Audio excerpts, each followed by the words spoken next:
Conectimed es la plataforma digital diseñada por médicos especialistas que da valor a la práctica médica y otorga beneficios a todos los profesionales de la salud. Con Conectimed los médicos podrán recibir noticias e información relevante diariamente en video y datos. También podrán publicar trabajos e investigaciones. Encontrarán fácilmente los principales cursos, congresos y seminarios de medicina y salud en todo el país. Podrán mantener contacto con la industria farmacéutica y sus representantes de forma virtual y ordenada. Solicitud de muestras médicas, verificación de dosis, información para prescribir, algoritmos y mucho más. Además, el profesional de la salud, mientras más haga uso de la plataforma, más puntos Conectimed podrá acumular que son canjeables por seminarios, productos, equipo médico y mucho más, aportando al médico usuario grandes beneficios.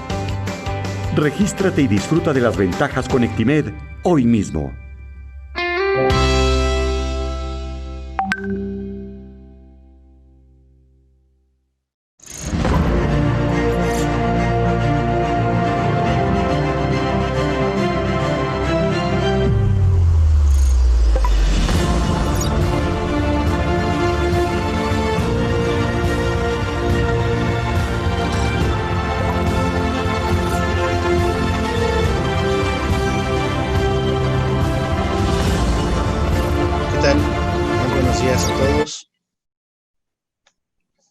¿Qué tal? Muy buenos días a todos los que están conectados aquí y a través de la plataforma Conectimed. Doctor Oscar Sánchez, ¿andas por ahí? Listo, Juan, ¿cómo estás? ¿Cómo estás, doctor? Buenos días. Buenos días. Pues primero que nada, agradecerte que hayas aceptado la invitación, Doc. Sé que es complicado en este horario y bueno, nos otorgaste un poquito de tu tiempo ahí mientras estás a cabo con tus labores en el hospital. Voy a presentar un poquito de tu currículum, Doc. Sí, solamente por una reseña curricular. Aquí estamos con algunos del grupo que conociste de Medicina Dental del Sueño, del diplomado que estamos ahí impartiendo. Y bueno, a través de la plataforma Conectimed, pues la intención es ampliar un poquito esta interrelación médico-odontológica en los trastornos de sueño, ¿no, Doc? Entonces, el doctor Oscar Sánchez es médico cirujano naval, es especialista en neurología y neurofisiología, además de medicina del sueño. Tiene maestría en ciencias de investigación clínica y doctorado en biología experimental. Es miembro del Sistema Nacional de Investigación y coordinador de la Clínica de Trastornos del Sueño del Centro Médico ABC.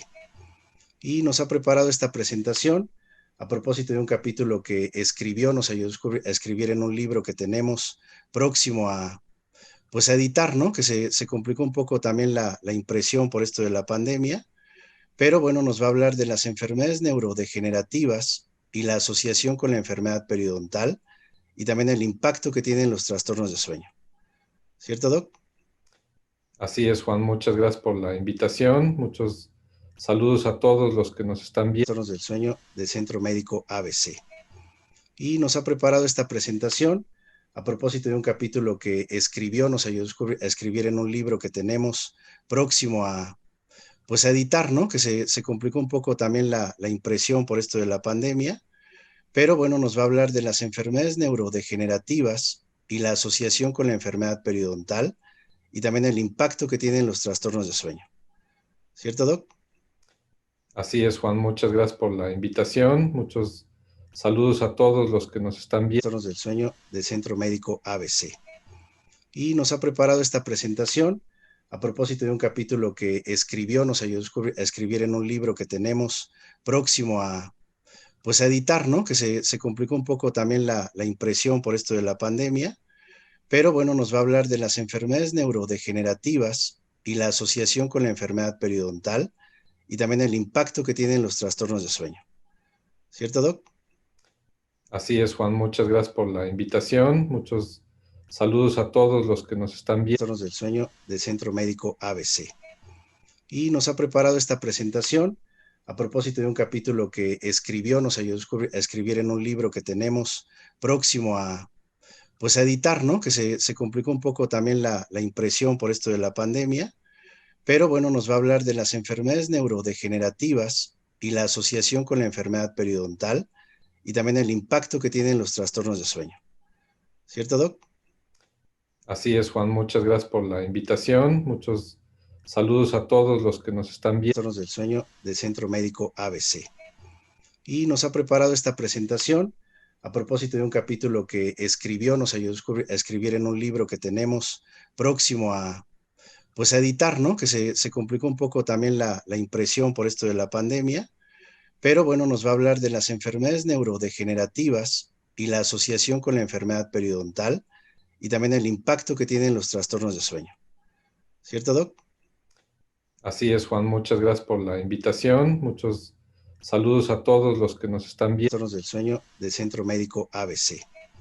Y nos ha preparado esta presentación a propósito de un capítulo que escribió, nos ayudó a escribir en un libro que tenemos próximo a, pues a editar, ¿no? Que se complicó un poco también la impresión por esto de la pandemia, pero bueno, nos va a hablar de las enfermedades neurodegenerativas y la asociación con la enfermedad periodontal y también el impacto que tienen los trastornos de sueño.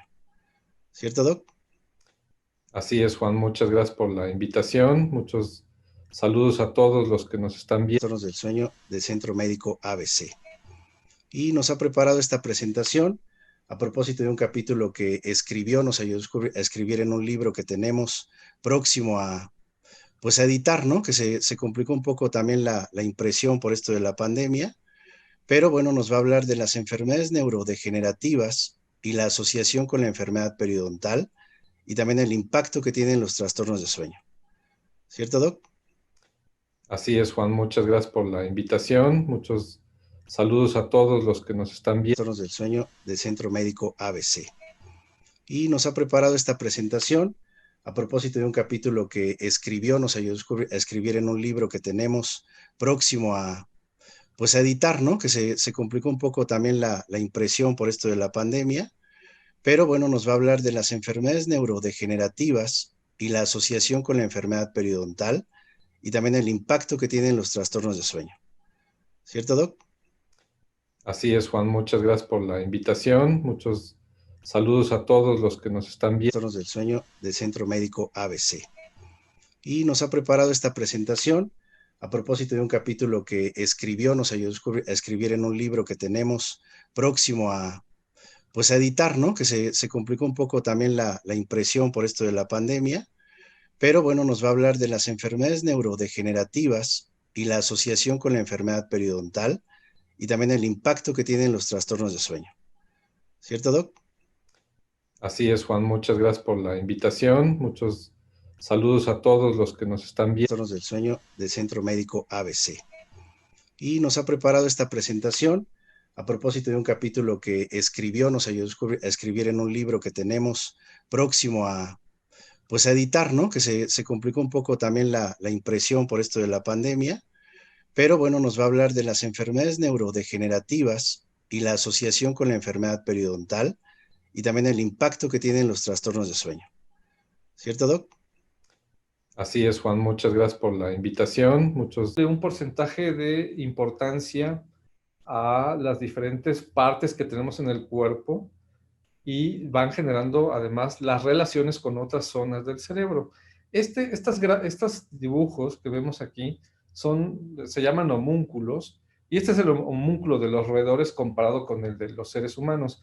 Evidentemente, para los roedores, desde el punto de vista evolutivo, su órgano estomatológico, sus dientes, sus mandíbulas, todo lo que tiene que ver con la masticación está muy desarrollado y tiene una gran representación en su corteza cerebral.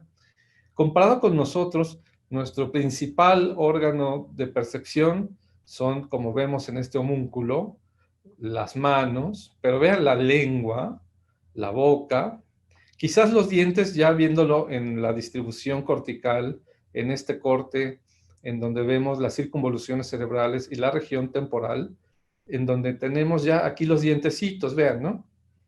como comparado con los roedores que requieren de una gran cantidad de zonas de activación para poder tener la función de su aparato odontoestomatológico, en los seres humanos se ve reducido, pero digamos aparentemente, porque aunque se ve gigantesco acá, aquí se ve chiquito, pero, no, pero el cerebro de un roedor es infinitamente más pequeño que el de un ser humano.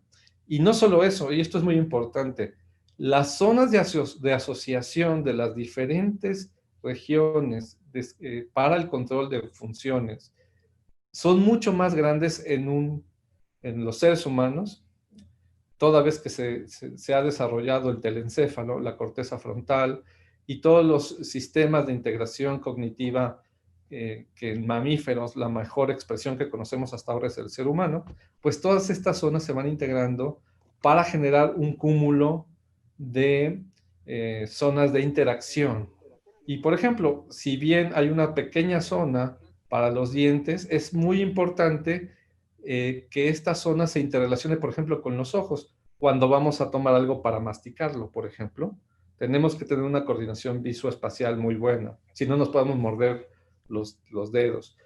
O para percibir si algo que se nos antoja está bueno, está rico, está fresco, pues tenemos que olerlo y entonces tenemos que integrar esta zona de asociación con la nariz y con la cara, ¿no?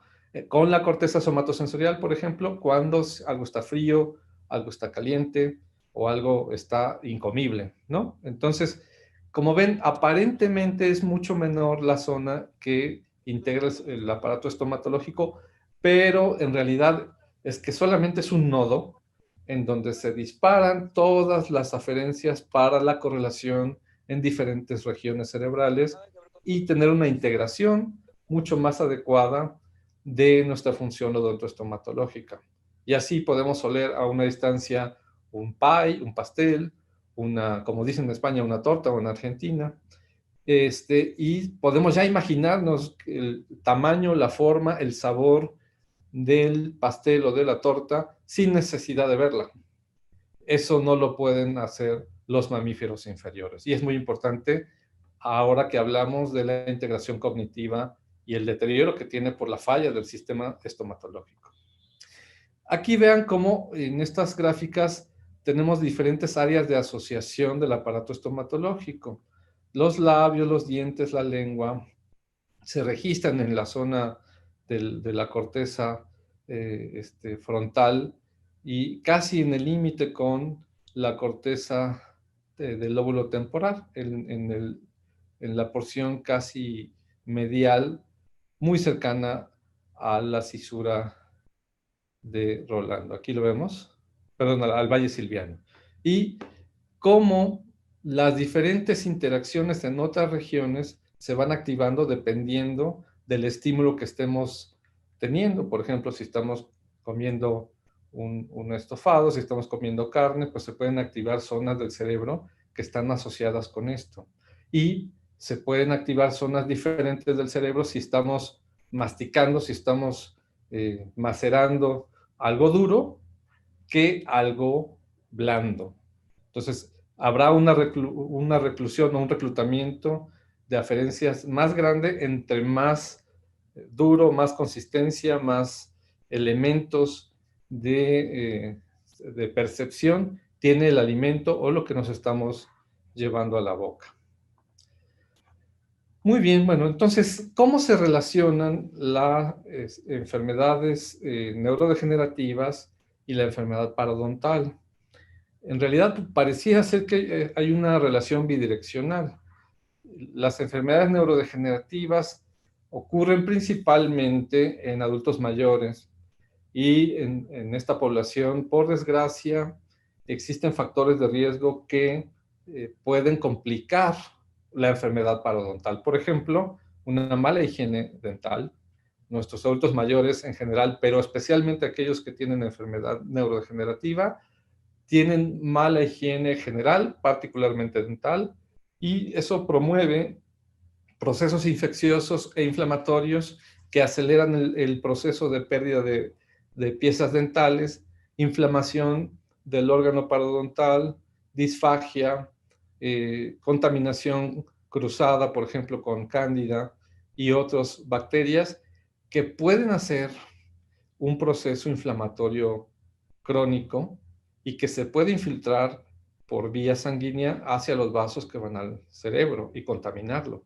Lo veremos más adelante. Y por otro lado, la enfermedad parodontal por sí misma puede generar un estímulo, un gatillo que pueda activar procesos de inflamación cerebral que al hacerse crónicos derivarán en deterioro de la función cognitiva, entre otras funciones. Bueno, pues como ustedes saben mejor que yo, la enfermedad parodontal es un conjunto de condiciones que causan una inflamación y una destrucción de las encías, del hueso alveolar y otras estructuras de soporte de las piezas dentales, ¿no? Tiene una alta prevalencia en el mundo, hasta el 90% en los adultos, ¿no? Y se aumenta todavía más en la población de adulta mayor con algún deterioro en su función nésica o cognitiva. Tiene una etiología múltiple, ¿no? Que implica la presencia de diferentes patógenos, bacterias, hongos, ¿no? Sobre todo gram negativos anaerobios en el denominado biofilm, que es este. Aquí está la zona en donde se acumulan estos elementos bacterianos, el biofilm o biofilm, y predominan los anaerobios. Bueno, entonces podemos decir que la clasificación de la enfermedad parodontal puede ser, sí, un proceso inflamatorio, como ya dijimos, pero con diferentes orígenes. Pueden ser infecciones, puede ser causado también por implantes. Los implantes que se colocan pueden no tener una buena aceptación en la encía y generar una inflamación crónica, o puede tener una falla mecánica que genera un estrés mecánico y genera en consecuencia un proceso inflamatorio, sobre todo si están mal colocados los implantes. Y en consecuencia, la combinación de estos dos fenómenos va a derivar en la pérdida de piezas dentales. ¿De acuerdo? Ahora hablemos un poco de la fisiopatología de las enfermedades neurodegenerativas. Pareciera que las enfermedades neurodegenerativas en nuestro consciente colectivo se refieren exclusivamente a la enfermedad de Alzheimer, quizás al Parkinson, pero en realidad, como vamos a ver, es un gran conjunto de trastornos que tienen un punto en común, y que es la pérdida progresiva y en ocasiones irreversible de neuronas en diferentes zonas, y particularmente en aquellas zonas que tienen que ver con la memoria y los procesos cognitivos. No solamente es la enfermedad de Alzheimer. Y bueno, este deterioro progresivo neuronal genera muerte de neuronas. Nos va a llevar a la pérdida y la disfunción de estructuras cerebrales que tienen una función prioritaria en memoria, en coordinación, en la regeneración de imágenes y cosas que hemos aprendido y que se va perdiendo, pero también en estructuras que coordinan, controlan, rigen la integración del sueño o bien el mantenimiento de la vigilia. Y es muy conocido que nuestros pacientes con algún deterioro cognitivo padecen o de insomnio o de hipersomnolencia diurna, que es esta incapacidad de mantenerse despiertos de manera adecuada durante el día, con una alteración que llamamos inversión del ciclo sueño-vigilia, que discutiremos un poquito más adelante. Y vean, el listado es grande.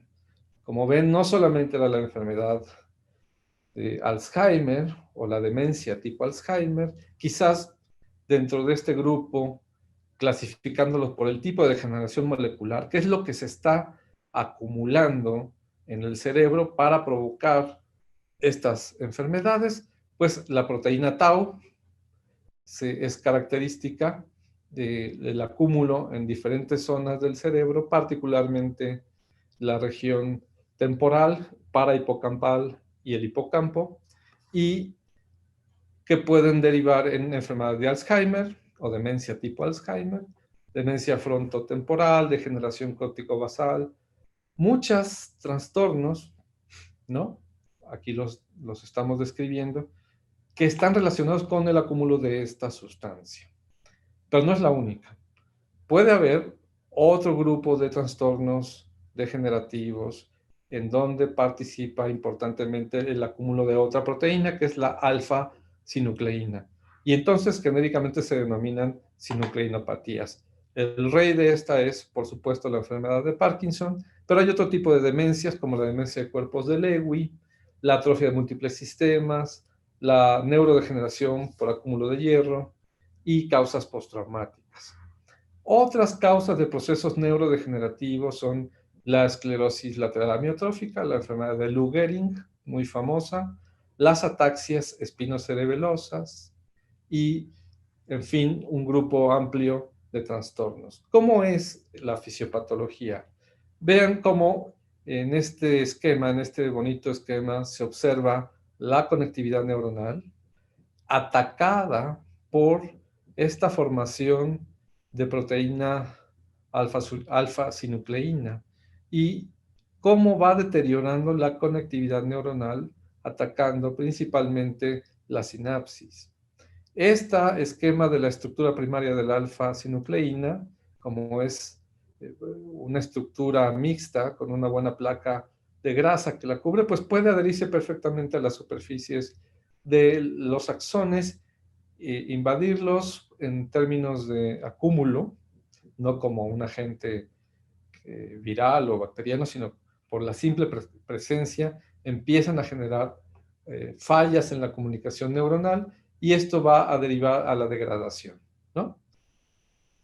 Con las consecuencias clínicas que conocemos: deterioro cognitivo, fallas en la memoria, alteraciones en las funciones finas, la coordinación motora en algunos casos.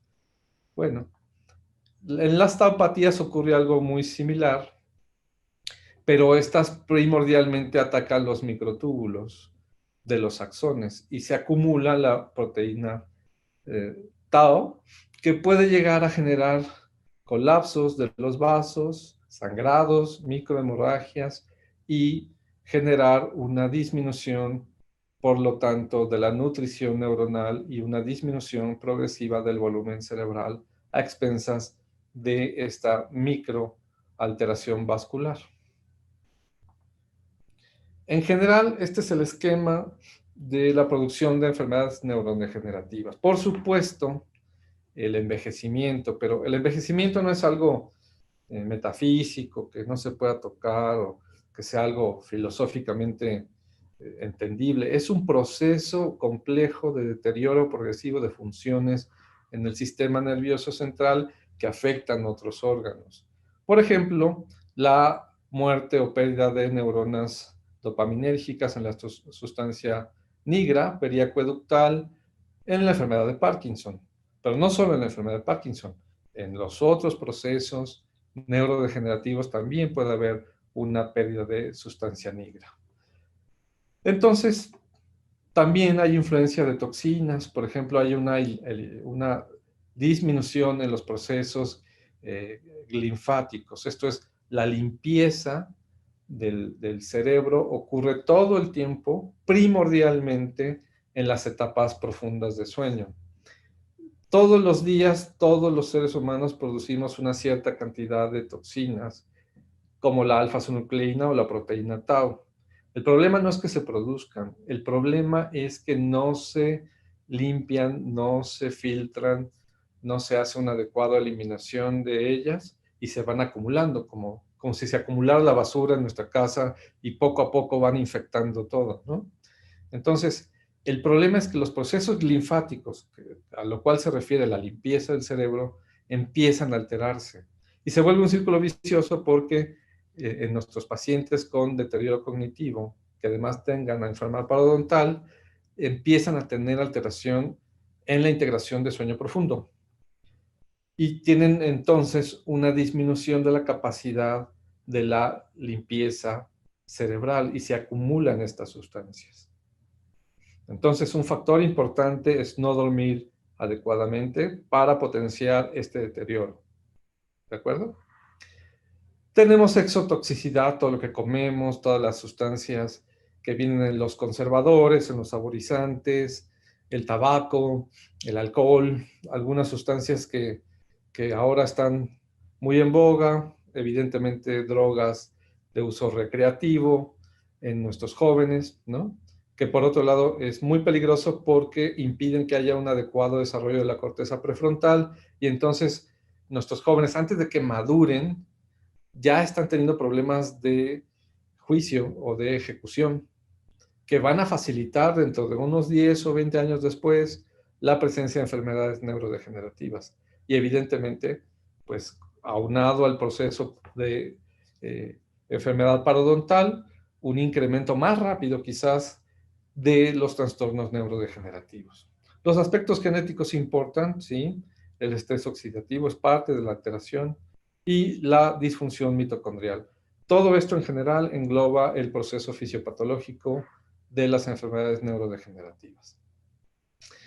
Bueno, como habíamos dicho, en una edad normal tenemos un cerebro normal, ¿no? Pero empieza a acumularse estas sustancias, empiezan a deteriorar progresivamente el funcionamiento, especialmente de las mitocondrias, y empieza a haber una degeneración sustancial. Por ejemplo, en la enfermedad de Parkinson se pierden neuronas dopaminérgicas y empieza a tener un deterioro progresivo de las funciones nésicas y además de las motoras. Bueno, ¿cómo puede ocurrir este desequilibrio entre la coordinación de la limpieza con la presencia de un deterioro de neuronas y un acúmulo de fallas nésicas? Pues con este esquema que Lawrence lo presentó en 2017, en donde tenemos que existe una alteración, una inversión del ciclo sueño-vigilia. Las vías que fomentan el sueño nocturno y las vías que fomentan la vigilia durante el día, pues van perdiendo control y empieza a haber un fenómeno de inversión del ciclo sueño y vigilia. Entonces hay una disrupción neuronal y pueden ocurrir fenómenos como el RBD, o puede haber fenómenos como una disrupción del ciclo sueño-vigilia, la presencia de narcolepsia, el desajuste de los mecanismos de generación de vigilia, como el sistema orexina-hipocretina, y una falla, como decíamos, de los procesos de limpieza linfático que acumulan sustancias tóxicas y en general promueven un círculo de degeneración progresiva. Esto ocurre de manera, digamos, natural o puede ser algo asociado a un proceso inflamatorio. Bueno, pues eso es justamente lo que queremos mostrarles.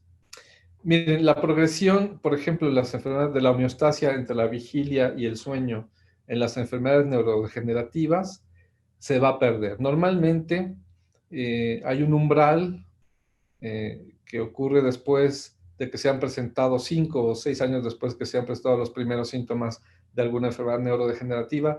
Ya no es posible volver al equilibrio del sueño. La enfermedad avanza y entonces este umbral de ajuste de los mecanismos de integración de sueño se pierde, se rompe conforme avanza la enfermedad y entonces hay una pérdida de los mecanismos de integración de sueño y de vigilia. ¿Sí? ¿Qué alteraciones puede provocar este fenómeno en cuanto a la integración de sueño en las diferentes enfermedades neurodegenerativas? Bueno, pues lo vemos aquí enlistado, una dificultad para el inicio y el mantenimiento del sueño, muchos despertares durante la noche, la presencia de sueño fragmentado durante la noche por activaciones nocturnas, la presencia de parasomnias. Las parasomnias son fenómenos que ocurren durante el sueño y que pueden ser consecuencia de una falla en la regulación de los mecanismos de sueño. Entonces, las personas pueden tener activaciones mientras duermen y estas activaciones, dependiendo de la etapa de sueño en que se presente, pues las clasificamos en parasomnias del sueño MOR o REM y parasomnias del sueño no MOR o no REM. Entre estas está esta alteración de la regulación del sueño. En el sueño MOR tenemos las ensoñaciones y normalmente no debemos actuar nuestros sueños. Y cuando los actuamos es que hay una falla en la inhibición motora de la manifestación motora de nuestras expresiones soníricas, de nuestros sueños. Y entonces empezamos a actuar los sueños. Y eso se llama trastorno conductual del sueño MOR, o RBD por sus siglas en inglés, y es muy prevalente en los trastornos neurodegenerativos. Bueno, esto ocurre de manera muy similar en las diferentes formas de enfermedades neurodegenerativas y en general se traduce en una alteración del ciclo circadiano. Los pacientes tienen hipersomnolencia en el día, es decir, prefieren dormir en el día, están activados en la noche, no pueden dormir, tienen fallas en el control de la inhibición de sus sueños y pueden actuar sus sueños, o pueden tener algún otro tipo de parasomnia. Y esto ocurre en el sueño de los pacientes con enfermedades neurodegenerativas. Otras comorbilidades que hay que atender mucho es la presencia de diabetes mellitus, hipertensión, enfermedad vascular cerebral, obesidad, síndrome metabólico, que son muy prevalentes en la población adulta mayor, que es la más predispuesta al desarrollo de enfermedades neurodegenerativas. Evidentemente, el control de estas alteraciones llevará a un mejor pronóstico de la neurodegeneración.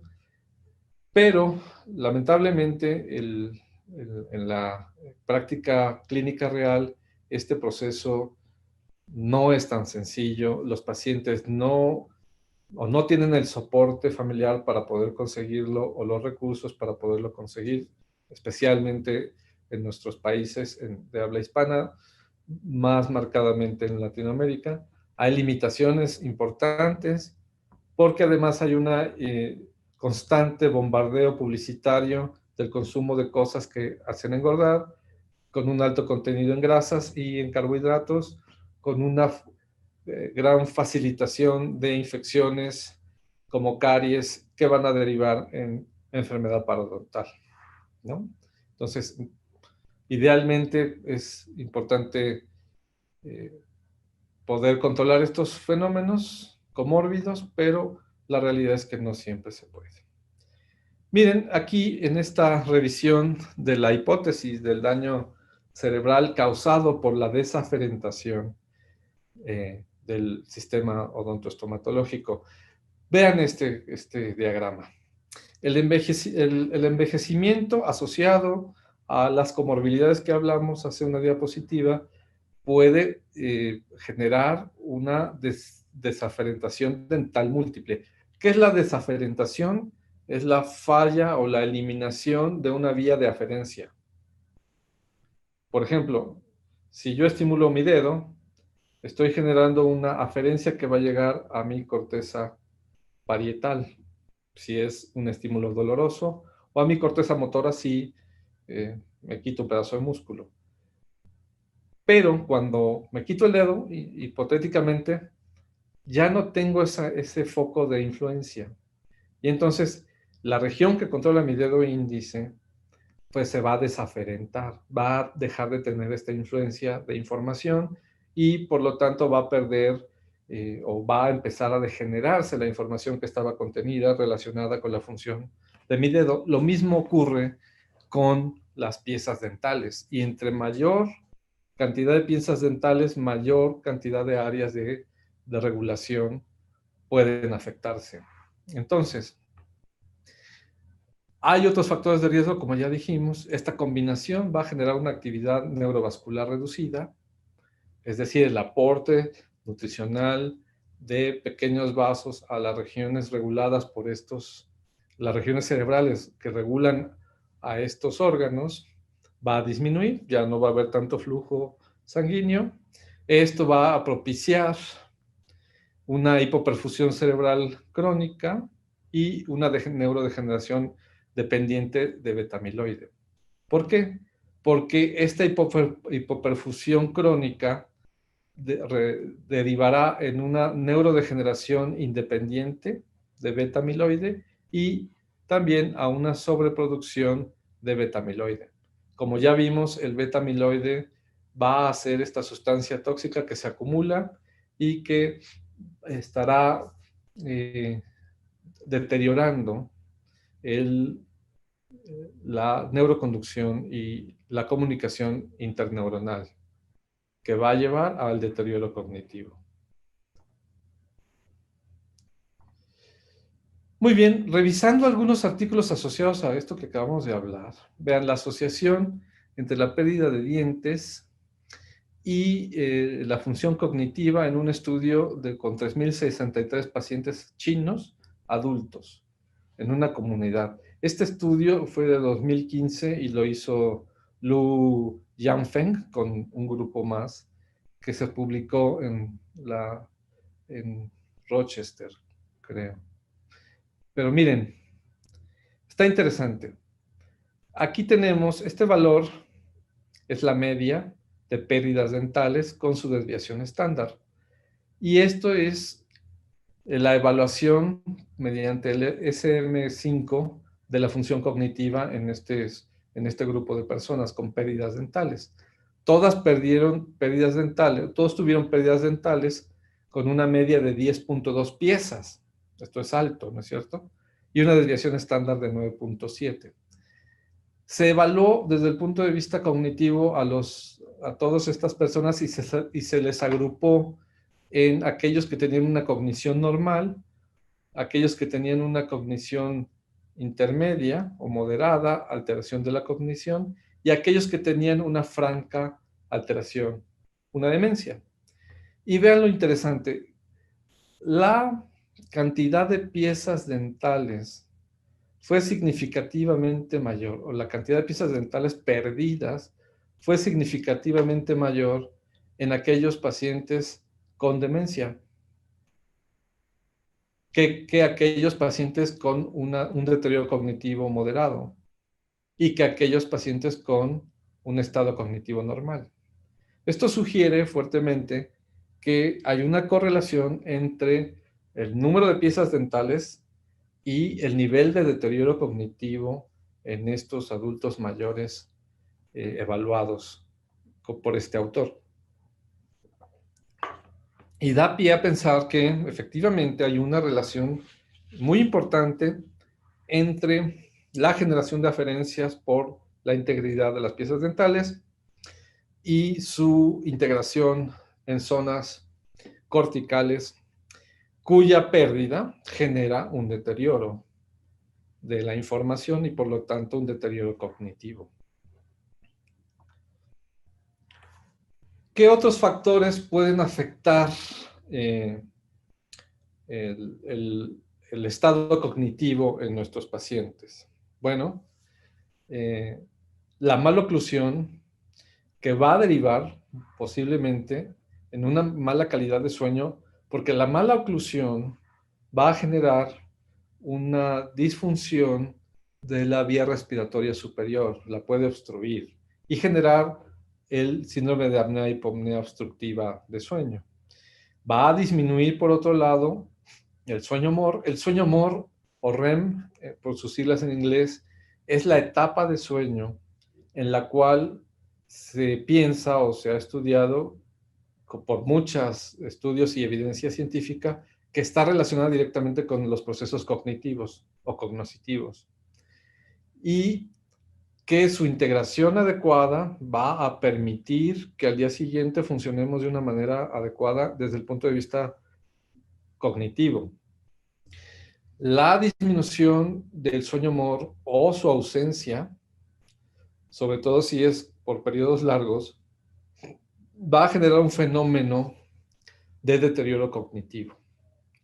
Y este deterioro cognitivo puede ser irreversible en el caso de las enfermedades neurodegenerativas. Y esta mala oclusión, que es un fenómeno de una alteración mecánica estructural que puede llegar a generar una disminución de la luz del flujo sanguíneo en la nasofaringe y en la faringe, en la retrofaringe, y que va a limitar el flujo de aire hacia la tráquea y finalmente generar apneas. Las apneas tienen dos problemas o dos importantes expresiones clínicas. La primera son los despertares durante la noche, porque finalmente el paciente tiene que respirar y la concentración de CO2 derivado de la falta de ventilación se va a incrementar a tal grado que active a los receptores de CO2 a nivel central y por lo tanto venga una respuesta refleja de respirar. Lo mismo que ocurre cuando se ahoga alguien. Se ahoga alguien porque su cerebro le dice tienes que respirar y no encuentra aire, encuentra agua y se ahoga, ¿no? Bueno, afortunadamente cuando despertamos, los que roncamos y tenemos apneas, pues hay aire en el medio ambiente, pero ¿cuál es la consecuencia? ¿Cuál es el precio de estar despertándonos constantemente para respirar en la noche? Pues es un fraccionamiento del sueño y un recorte importante, significativo de las etapas de sueño profundo, incluidas el sueño MOR. Y por lo tanto, si ustedes conocen, por ejemplo, a alguien que ronca o que tiene mala oclusión y tiene apneas, pues será un tipo con cierta ganancia de peso, con un aumento en las fallas mnésicas, estará somnoliento durante el día, no podrá encontrar la llave del coche, se le caerá el café, en fin, una serie de fenómenos de alteración cognitiva asociados justamente a esta falta de sueño adecuado. Y miren, hay quien ya ha sugerido la base neurocientífica de los procesos cognitivos y su efecto. No solamente los dientes, el mecanismo masticatorio puede generar también memoria y su pérdida o su disfunción puede alterar vías aferentes que generarán falla cognitiva. El estímulo masticatorio, una vez que nos metemos algo en la boca para masticar, lo procesa el sistema estomatogmático, genera aferencias hacia los generadores centrales y van a generar, en el caso de la masticación, un patrón masticatorio. El patrón masticatorio también se fue desarrollando durante la vida. Fuimos aprendiendo cómo masticar las cosas blandas, cómo masticar las cosas duras y cómo generarlo de tal manera que no nos atragantemos y tengamos un accidente. Bueno, si se dan cuenta, los niños pequeños pues, se tragan algo y han tenido muchos accidentes por meterse cosas en la boca, porque en su corteza todavía no está el patrón regulador de la masticación. Y esto ocurre conforme vamos aprendiendo a masticar las diferentes consistencias de cosas que nos metemos a la boca. Pero, ¿qué pasa si cuando estamos masticando no tenemos dientes? O tenemos prótesis que no son necesariamente bien diseñadas como para tener una armónica mecánica masticatoria. Pues entonces tenemos una pérdida significativa de las aferencias a nivel cortical porque se va perdiendo la mecánica adecuada de la masticación. Y en los implantes que están mal colocados y que generan, por ejemplo, una mala oclusión o que generan disconfort, dolor o alteración mecánica, pues evita que tengamos una masticación adecuada y por lo tanto hay una disminución en las aferencias para aquellas zonas que regulan la mecánica masticatoria a nivel frontal. Y entonces su falla genera una pérdida de aferencias. Nuevamente, una pérdida de una influencia de una señal positiva que refuerza la memoria. Muy bien, un poquito de agua. En la enfermedad parodontal, además existe un proceso inflamatorio que se hace muy evidente, sobre todo cuando hay presencia de bacterias. Y estas bacterias van a permitir que se mantenga constante, sobre todo cuando se acumulan en las placas dentales y en la unión de la encía, en este filum de bacterias, van a perpetuar el proceso inflamatorio, van a generar una respuesta inmune, principalmente generando interleucinas 1B, la 1,6 y factor de necrosis tumoral alfa, que son principalmente los generadores de un proceso inflamatorio crónico. Esto puede generar procesos de activación de la microglía. La microglía es el sistema de mantenimiento del sistema nervioso central. Son neuronas que se encargan de mantener a las neuronas funcionales. Y esto generará una presión para que se genere mayor acúmulo de beta-amiloide, proteína tau y otras sustancias tóxicas, derivando en la neurodegeneración. Entonces, aquí está el esquema, digamos, más aceptado de la influencia de la enfermedad parodontal en el deterioro cognitivo. Un proceso inflamatorio crónico y además de la presencia de bacterias que se han aislado en líquido cefalorraquídeo en pacientes con enfermedad parodontal crónica. Y como es crónica, pues no hace un efecto tan agudo. Pensamos todos que una infección bacteriana cerebral... Hola, ¿cómo estás? Pensamos todos que una infección bacteriana cerebral debe ser algo catastrófico, y en general lo es. No les enseño ahorita imágenes de gente con abscesos cerebrales o con una enfermedad o con una encefalitis bacteriana. Pero algunos agentes bacterianos se adaptan a estos mecanismos de rechazo y pueden coexistir, generando crónicamente este proceso inflamatorio. Interesante, ¿no? Bueno, este es otro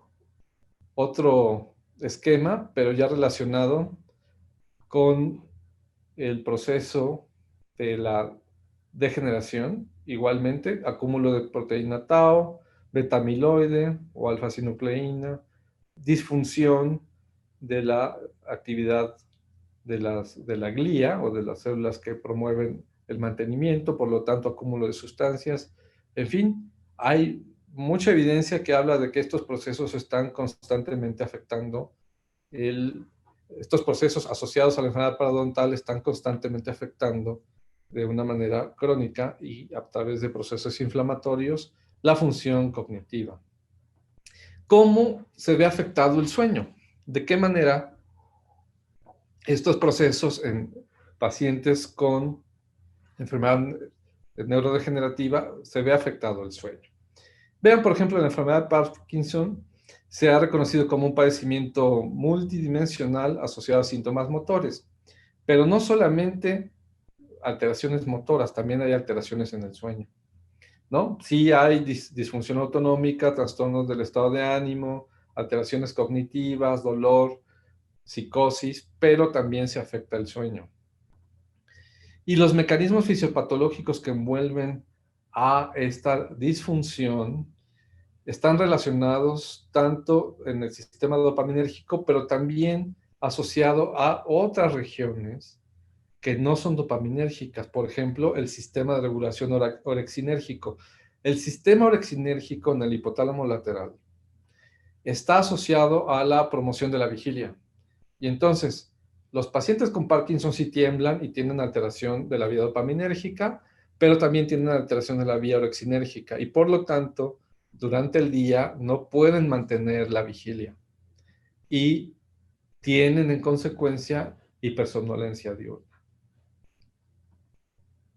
Este es un recordatorio rápido de la neuroquímica del sueño.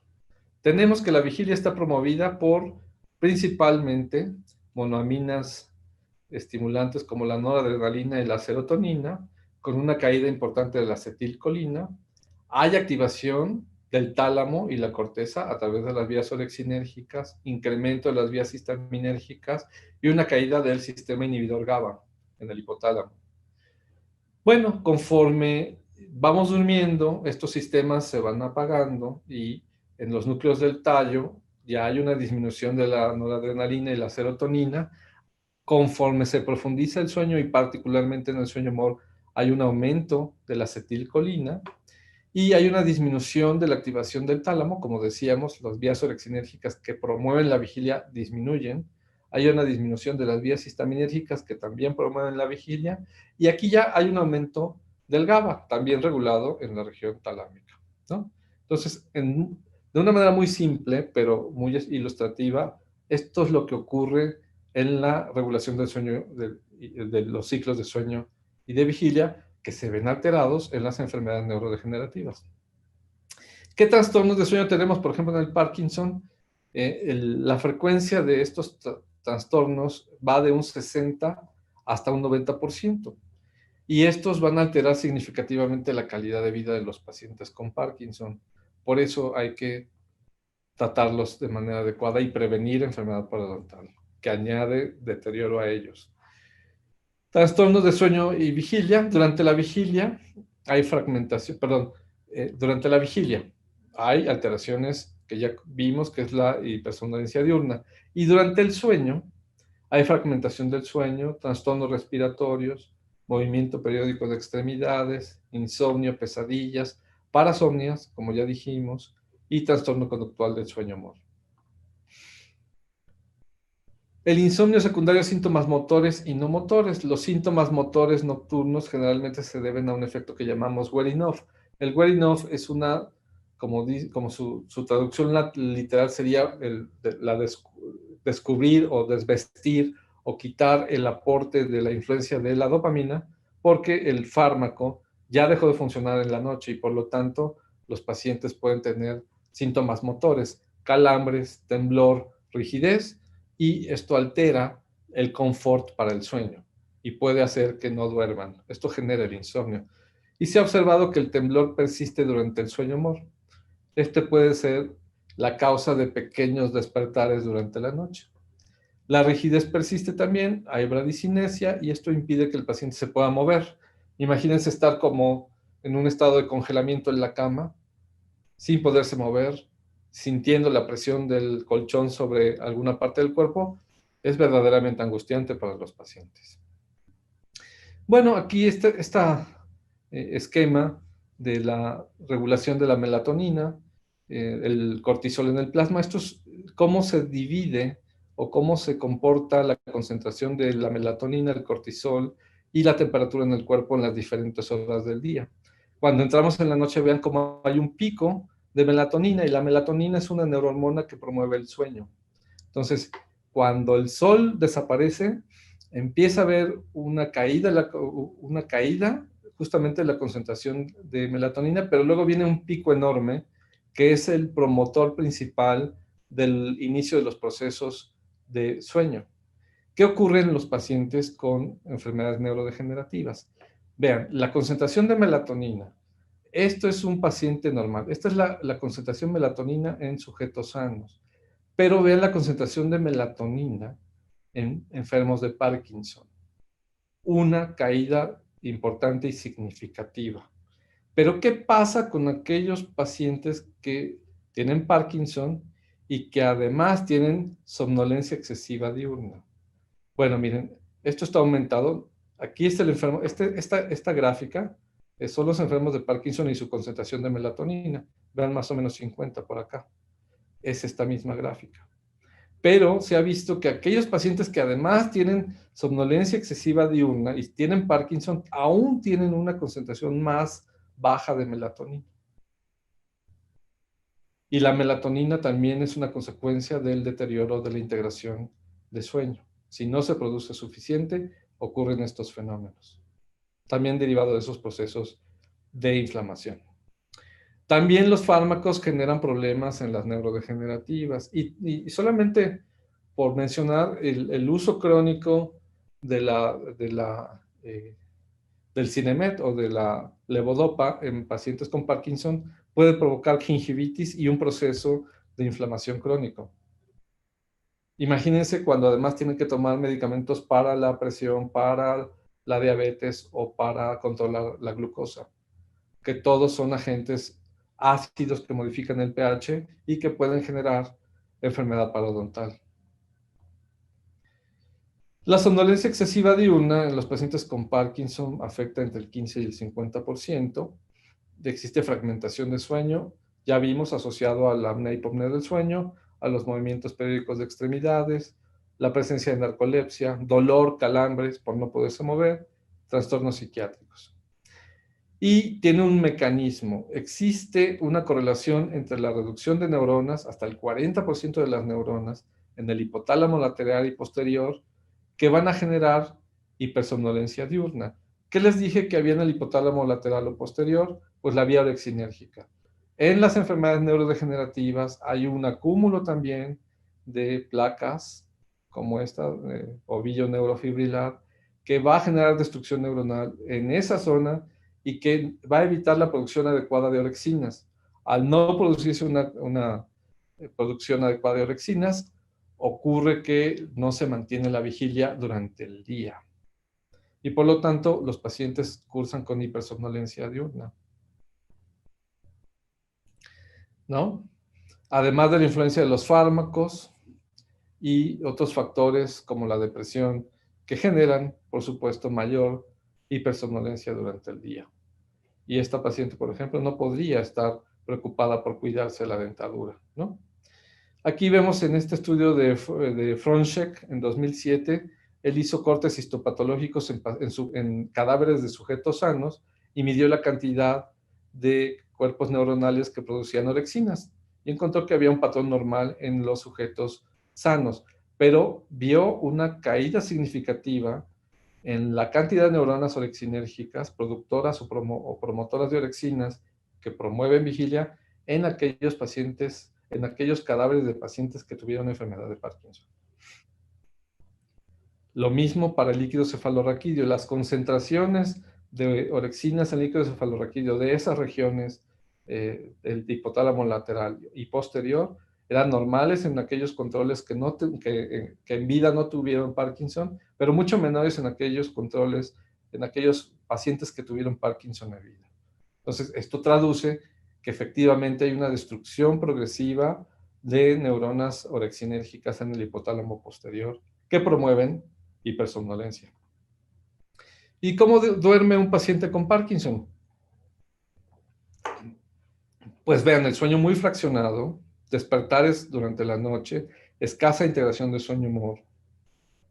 Evidentemente pueden llegar a tener apneas o eventos respiratorios, y estos eventos respiratorios disminuir la concentración de oxígeno. Es bien conocido el espasmo laringio asociado al Parkinson, y aquellos pacientes con otras enfermedades neurodegenerativas llegan a tener una disfunción en la deglución, que asociada a los procesos inflamatorios crónicos de la enfermedad parodontal complica la ventilación y hay mayor cantidad de tiempo con hipoxemia, lo que altera también la microcirculación cerebral y genera además muerte de neuronas. En el Alzheimer, como ya lo hemos visto, hay un incremento importante del acúmulo de placas neuríticas, los ovillos neurofibrilales de la proteína tau y por lo tanto pérdida neuronal. En el Alzheimer la incidencia de trastorno de sueño va del 25 al 50%. Característicamente hay agitación nocturna, puede acompañarse de SAOS o de alteraciones mecánicas de la respiración y están asociadas a una alteración en el alelo ApoE4. Hay muchos despertares, somnolencia excesiva diurna, y hay que iniciar tratamiento rápidamente con tratamiento del ritmo circadiano para invertir el ciclo sueño-vigilia. Desde el punto de vista del estudio polisomnográfico, en general las enfermedades neurodegenerativas tienen incremento en el número de despertares, incremento en la etapa 1 de sueño o sueño ligero, disminución de usos de sueño y complejos K, lo cual habla de una desregulación de la integración de sueño, disminución del porcentaje de sueño de ondas lentas o sueño N3 o sueño reparador o sueño profundo, y por supuesto una disminución del sueño humor, con la consecuente alteración de la función cognitiva. Y en este esquema vemos rápidamente cómo hay una disrupción en los procesos de integración cognitiva asociados a una alteración cognitiva. Conforme avanza la enfermedad, cada vez es mayor la alteración en la integración de las vías de sueño, una disminución cada vez mayor del aporte de irrigación vascular, y empieza a haber alteraciones del sueño con fragmentación, microdespertares, trastorno conductual del sueño-humor, apnea del sueño y algunas otras alteraciones respiratorias durante el sueño. Todo es un círculo vicioso que se puede ver afectado, asociado a enfermedad parodontal. Bueno, la privación de sueño, por otro lado, si hay un proceso inflamatorio crónico, si hay una micro alteración de la circulación vascular, pero además hay una privación o una alteración de la integración de la cantidad de sueño, esto favorece el acúmulo de sustancias tóxicas y un mayor deterioro o un deterioro acelerado de la función cognitiva en la demencia. Vean aquí, esto está interesante porque vemos la concentración de hipocretinas tanto en la membrana de las neuronas como en el citosol, y vemos que en el caso de la demencia de cuerpos de Lewy, en el citosol se encuentra tan bajo como en la membrana de las neuronas, pero en el Alzheimer está incrementado la alfa-sinucleína. Este estudio está interesante porque es la demostración cuantificada del incremento de la alfa-sinucleína en la enfermedad de Alzheimer en sujetos que han sido privados de sueño. Y cómo vemos que la población de neuronas va perdiéndose conforme avanza la enfermedad de Alzheimer, especialmente en el sistema de hipocretinas orexinas, ¿no? El tratamiento, bueno, hay muchas formas de tratar a estos pacientes. Por supuesto, las medidas generales de higiene, el empleo de fármacos con antibióticos adecuados, ciclando los antibióticos para que sean la solución y no el problema de la enfermedad parodontal. Hay que apoyarlos a veces con terapia cognitivo-conductual para las manifestaciones del sueño, y también hay terapias alternativas que se pueden aplicar. La dieta es fundamental, una dieta rica en fibra, con una baja cantidad de oxidantes, sin conservadores, sin saborizantes artificiales. Una adecuada terapia odontológica en donde haya una profilaxis dental, una reparación de la maloclusión si la hubiera, la regulación de la aplicación de los implantes en aquellos pacientes adentados, y un estímulo constante de las aferencias mediante una masticación regulada. Por supuesto, higiene de sueño. Hay muchos fármacos para las enfermedades neurodegenerativas, ninguno es el mejor que otro, pero sí es importante saber que entre más fármacos empleemos, más se acidifica el pH y más puede generar un proceso de inflamación crónica por agudización de la enfermedad parodontal. Muchas gracias. Muchas gracias, doctor Sánchez. Oye, qué increíbles datos acabas de dar. Vamos a dar paso a las preguntas. Quienes quieran abrir su micrófono o escribirlo. Por aquí nos dice el doctor Francisco Belmont. ¿Qué sucede con la pérdida de dientes y esa desaferentación que ya no existe? Pues como lo comentamos, hicimos la analogía con el dedo, ¿se acuerdan? Cuando el órgano se pierde, ya no hay una aferencia o una señal nerviosa que se integre hacia su correspondiente corteza, y la corteza termina degenerándose en el sentido de que ya no está requiriendo o va perdiendo la información que le está dando su órgano periférico, en este caso los dientes, ¿no? Y esto, desde el punto de vista de la integración cognitiva, va a generar una falla. Lo más claro que vi en estos artículos que les presenté es la función masticatoria.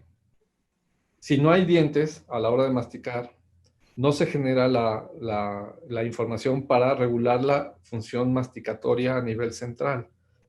Uno cree que nació sabiendo masticar, pero no es cierto. Uno va aprendiendo a masticar y se va generando automáticamente una señal en las diferentes regiones cerebrales para que cuando ya mastiquemos nuevamente algo que nos tragamos o se nos atoró, después ya lo podamos masticar de manera adecuada, con la fuerza, la intensidad y el ritmo que necesita ese alimento o la cosa que nos metamos a la boca. Muy bien, Doc. Fíjate que hay un trabajo de un amigo en España que está próximo a publicar, que hicieron un estudio en población de un hospital. Creo que son alrededor de 3,000 pacientes con apnea obstructiva de sueño. Y resultaron que hay una alta incidencia de enfermedad periodontal en los pacientes con apnea obstructiva de sueño, Doc. Sí, sí, y no sería raro, ¿no? Imagínate estar toda la noche con la boca semiabierta, expuesta a los bacterias y alergenos del medio ambiente, perdiendo el equilibrio hídrico de la boca, el pH de la boca. Pues por supuesto que estos pacientes, además del golpeteo de la epiglotis y la nasofaringe, van generando inflamación que se alimenta de estos agentes bacterianos y por supuesto que la complica, ¿no? Ahí la solución, pues ya sabemos, además de la reparación odontológica, el empleo del CPAP, ¿no? Sí, Doc. Yo no he leído nada del impacto que tiene, por ejemplo, la ventilación, ¿no? Positiva justamente en este problema periodontal o de caries, ¿no? No sé si tú tengas algún dato al respecto. Mira, lo que he revisado es que los pacientes que usan CPAP tienen una menor incidencia de proceso inflamatorio y eso incide en la disminución, al menos no de la cantidad de caries, pero sí de los ataques, ¿no? ¿Cómo les llaman ustedes cuando hay una agudización de la enfermedad parodontal? No hay una gingivitis, no hay procesos inflamatorios agudos, disminuyen y por lo tanto la prevalencia o la severidad de la presencia de infecciones disminuye, incluyendo las caries. Ah, muy bien. Dice, relación de riesgo entre EBC y las periodontopatías. Pues sí, está descrito en las enfermedades asociadas a procesos inflamatorios crónicos en pacientes de edad avanzada. Se favorece la formación de estos fibras de proteína que afectan a los microvasos y puede provocarse el sangrado o el colapso de un vaso sanguíneo cerebral, provocando una hemorragia o provocando un infarto, que se llaman amiloideos, porque están derivados del acúmulo del beta-amiloide. Ok. ¿Alguna otra pregunta, muchachos? Por aquí se mencionó la enfermedad de Parkinson, Doc. Estaba revisando hace poco el tratamiento, ¿no? Que ya mencionaste los medicamentos y todo, que también tienen un impacto ahí en la cavidad oral, ¿no? Sobre todo en la serostomía, muchos. ¿Qué opinas del tratamiento de este deterioro bucodental con guardas oclusales? En este tipo de pacientes, ¿no? Sí, mira, he visto pocos pacientes con Parkinson que usen guardas. Lo que he visto es que se les incomoda mucho. Acuérdate que en la enfermedad de Parkinson hay un proceso que se llama rigidez y hay un espasmo buco-orofaringeo. El temblor puede también generarse en los órganos del pilar posterior de la faringe. Y entonces, imagínate tener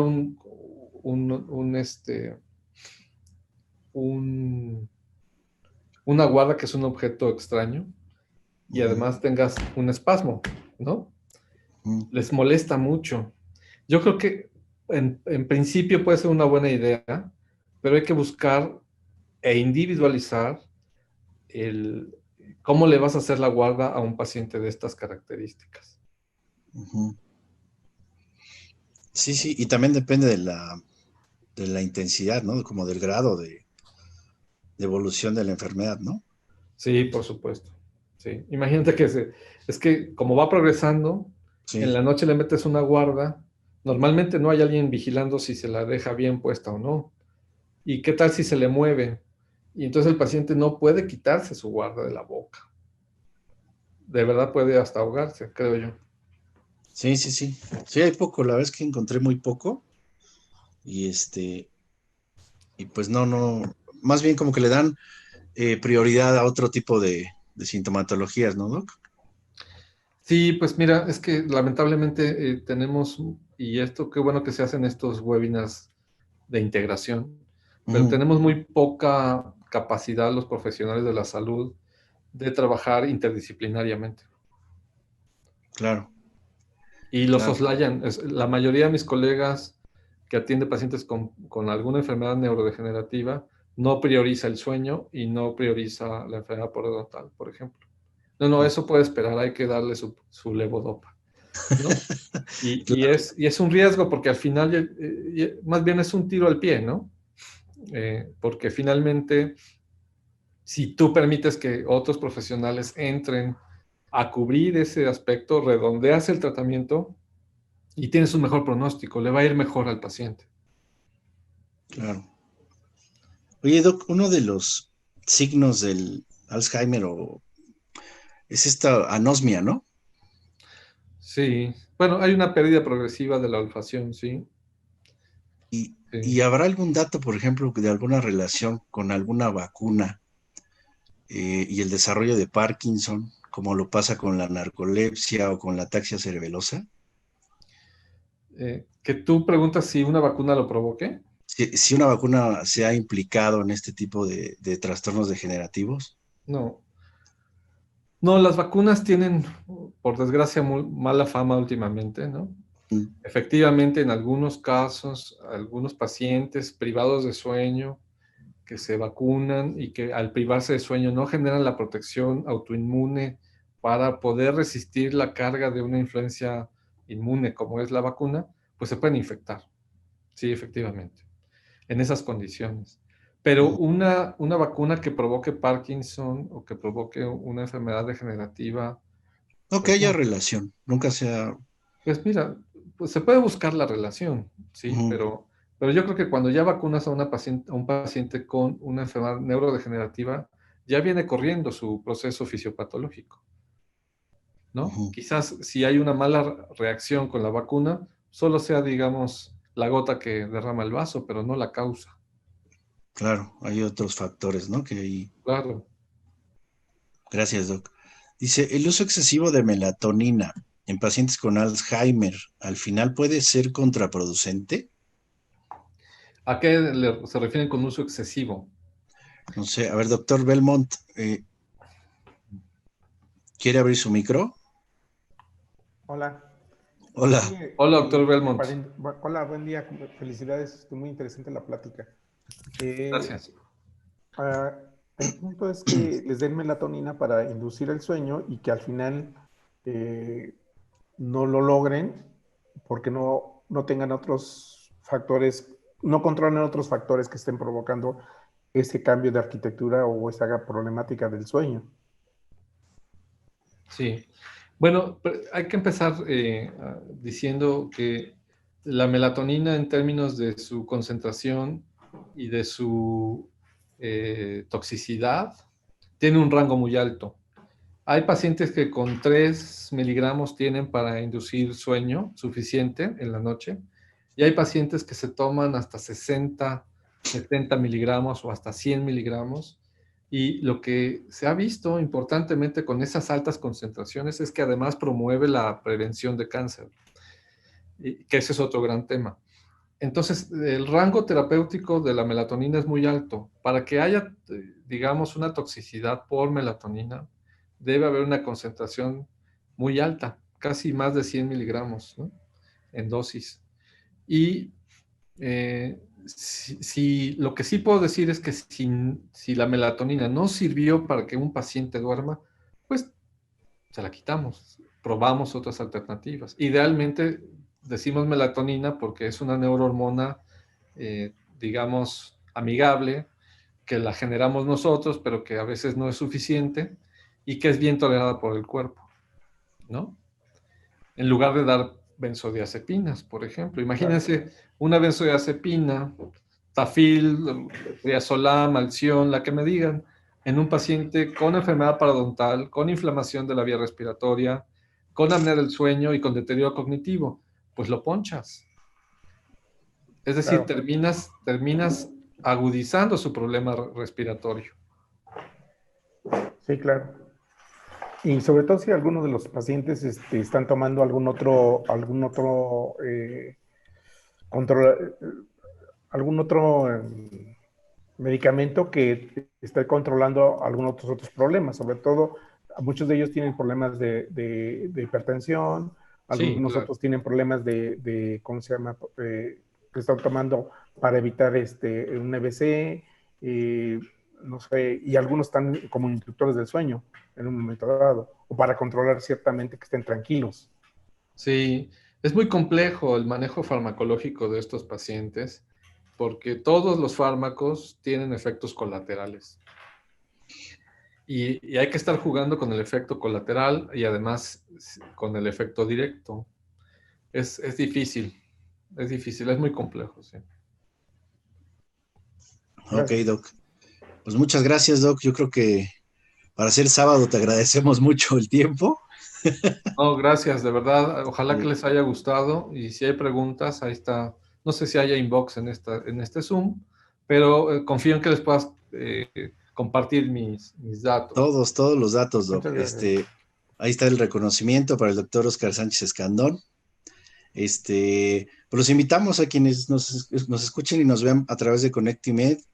Está la Academia Mexicana de Medicina Dental de Sueño, un proyecto también apoyado por el doctor Oscar y el Centro de Sueño y Neurociencias, ¿no? En el cual, bueno, pues es muchas personas involucradas con la investigación. Si nos quieres platicar un poquito, Doc. Muy bien, pues nuestro centro, el Centro de Sueño y Neurociencias, es un proyecto universitario que surge de la Universidad Autónoma Metropolitana y que converge a muchos expertos en diferentes áreas del conocimiento asociados a la medicina del sueño.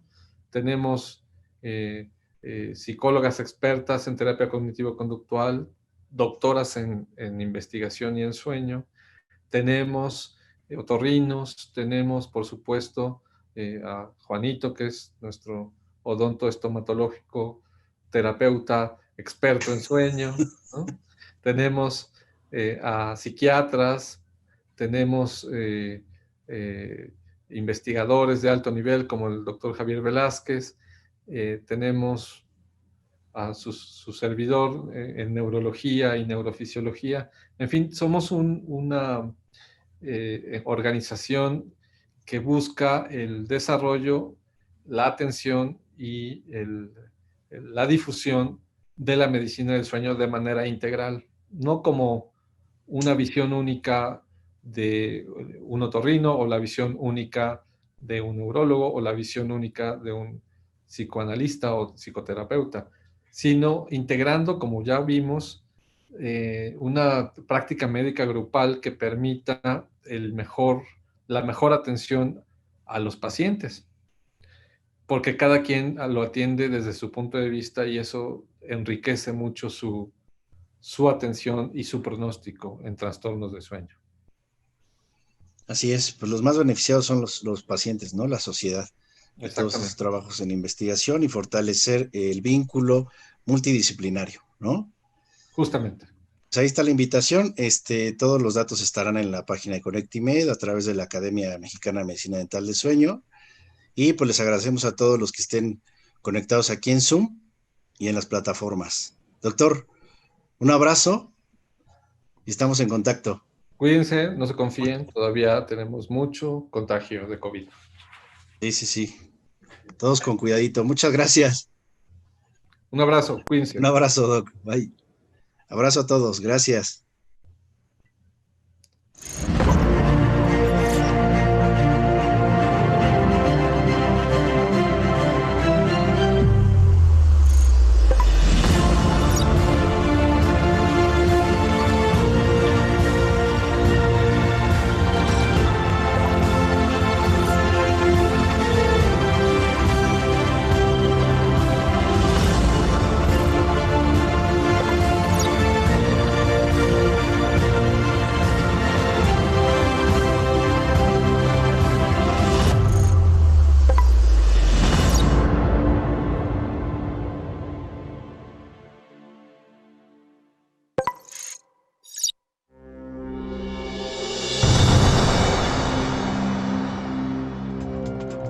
Conectimed es la plataforma digital diseñada por médicos especialistas que da valor a la práctica médica y otorga beneficios a todos los profesionales de la salud. Con Conectimed los médicos podrán recibir noticias e información relevante diariamente en video y datos. También podrán publicar trabajos e investigaciones. Encontrarán fácilmente los principales cursos, congresos y seminarios de medicina y salud en todo el país. Podrán mantener contacto con la industria farmacéutica y sus representantes de forma virtual y ordenada.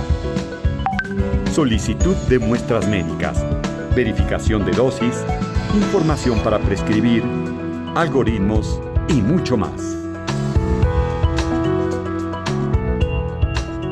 Además, el profesional de la salud, mientras más haga uso de la plataforma, más puntos Conectimed podrá acumular que son canjeables por seminarios, productos, equipo médico y mucho más, aportando al médico usuario grandes beneficios.